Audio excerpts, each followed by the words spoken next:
Health Matters with Paul Rosen. Our diets, our Western diets in America are just really, you just don't realize how poor they really are. What would you say to others who would like to feel better? Sometimes you need to find the instructions. That's where the testing and everything comes in, because without that knowledge, there's no way I could have got to the point where I'm at today. Straight talk about health. And then I start preaching and telling them what I've been doing. And this guy named Paul Rosen has changed my life. With your host, Paul Rosen. By the way, the information contained in this program is not approved by the FDA, nor intended to treat, diagnose, or claim to cure any medical condition or disease as defined by Western medicine. However, skilled practitioners of many disciplines have found nutrition response testing to be a highly reliable supportive technology for assessing the health and fitness of the body's functional system. Paul, we determined that sugar is bad for you, but what specific foods can you include in your diet which will exclude sugar and still taste good and make you healthy? You know, there's nothing like speaking to someone who discovered just how much her body was impacted by the consumption of sugar, and her adventure to restoring her health. Let's hear from Connie. I wanted you to talk about you've been talking about sugar handling, and I appreciate that because when I first realized that I had a sugar problem, I didn't even realize, I didn't really see in my diet how much sugar I was taking in. That's so typical. People, and the thing is, it's not just what you know is sugar. Because of processed foods and because sugar is cheap, and ways of actually making concentrated sweet stuff, like corn syrup, for example. Right. All these kinds of things, this sugar ends up in all kinds of foods that you would never expect it to be in. And it really wasn't until I started to look at everything that I ate and look at the labels on all the foods that I was eating and saw how much hidden sugar there was.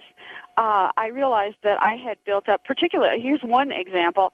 I had been having soy milk lattes every day, because I had heard that, soy is a good thing to take if you're premenopausal or going through menopause. Boy. So I was having soy milk lattes every single day, and then I looked at the label and realized how much added sugar there was, and I thought, my gosh, I have turned myself into a junkie just with this. Yeah, and of course, as I remember, because you have used the nutrition response testing evaluation, yes, I have. And it gave you the answer to what was going on for your problem, didn't it? Well, right. It certainly did. I mean, for one thing, there was the response to sugar and carbohydrates generally, which I hadn't really been aware of. I hadn't made the connection, and plus it showed a sensitivity, a negative response to the soy. And of course, in addition to soy milk, I was consuming all other forms of soy too. I was having, soy vegetarian products and soy tofu, eating lots of tofu and so on like that. And when I began to put those things out of my diet and just avoid them, the change in my state of being, the way my energetic feelings during the day, mm-hmm. my emotional state and so on, really changed dramatically. I was amazed by that. So looking back at that sugar quiz, did you crave sweets? And of course you did. I did. And of course you said you talked about the emotional issues of being anxious or fuzzy thinking, right. Irritability, depressed, kind of low. Right, and all of those things turned around. Yes, they did. And then you were talking about fatigue, and that turned around. Yes, all of those things. Yeah, and what I have noticed, because I've been on this program now for a while, what I have noticed is that if I slip up, if I decide I'm going to have something that I know that I probably shouldn't have, but I want it anyway, and I go ahead, I just do it. I can see the change in my state, and recognize, well, that's the price that you pay when when you're giving into your craving instead of respecting your how you really feel. And actually, I have to say something about Beth, because she said something to me that one time when I came into the office that really helped a lot. We were talking about craving, how you slip up and you have something that you want and then you don't feel so great.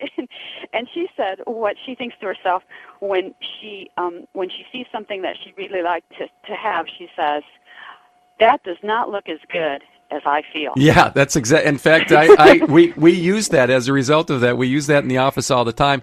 And for everyone, it makes a huge difference.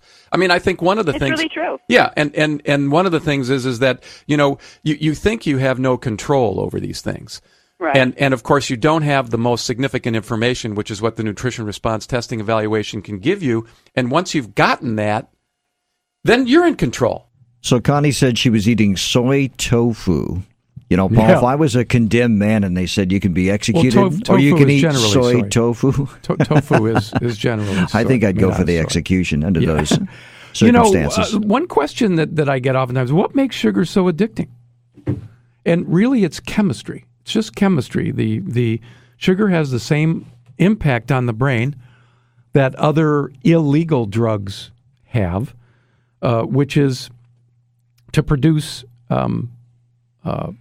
it stimulates the overproduction of dopamine. And I don't want to get really technical about this, but it's a neurotransmitter that plays a role in our perception of pleasure. But like every drug that stimulates a particular chemical pathway, right? The more you do it, the more you need to do it to get the same kind of response until, right, it doesn't do it much anymore because there's an accommodation that takes place. So right? when so what was once a quarter teaspoon now becomes a glassful. Right, you keep having to increase the dose to get the same effect. Right. And you called yourself, or you still call yourself, Paul, a chocoholic. Is that in line with this? Sure. Yeah. I mean, chocolate's a kind of another issue. There are ways to consume chocolate without sugar, but there are sweeteners that you can use, and I want to get that out on the table. Okay. Stevia is one. No, we did tease that. Did say foods that you can ingest that will replace sugar and give you maybe a good, satisfactory result in terms of your health and in being good foods that taste good. Whole fresh fruit, but that fruit should be limited to the least glycemic, the lowest glycemic fruits available, like berries or apricots or prunes, those types of things. What about watermelon apples? Or oranges or apples would be the green the green apples, like a Granny Smith. Okay. And apples, of course, have been bred now. I mean, all the different apples we get here in the Northwest, most of them have, oh my gosh, they're just so loaded with sugar. And do we also have to worry about pesticides on the apples we buy? That's why you want to stick with organic, of course. Okay. Yeah. And then stevia, so whole fresh fruit, but minimally. Not every meal, not necessarily every day, because you can overdo it with the fruit. And sautéed onions, which is something that most people don't think about. Get a nice sweet onion. We have a beautiful, origin Walla Walla onions here we get in the Northwest. Just sauté those down. And is that like a side dish all by itself? Well, sautéed you can use onions? it to sweeten. Okay. You can actually put it in whatever whatever it is you're making. On your website, AccuNatural.com, you have recipes and stuff. Would that be included there? Do we know? Sure. I hope so, but okay. Maybe not, but you're getting it now. And then, of course, spices. Various types of spices, not just salt and pepper, but all kinds of spices from all around the world. We're so lucky that we have access to them. And so those are the things you can use to spruce up your food instead of, sugar. So instead they're of enhancing corn syrup, instead of honey or maple syrup. They're enhancing flavor, but not necessarily sweetening your food. Correct. And they're so satisfying.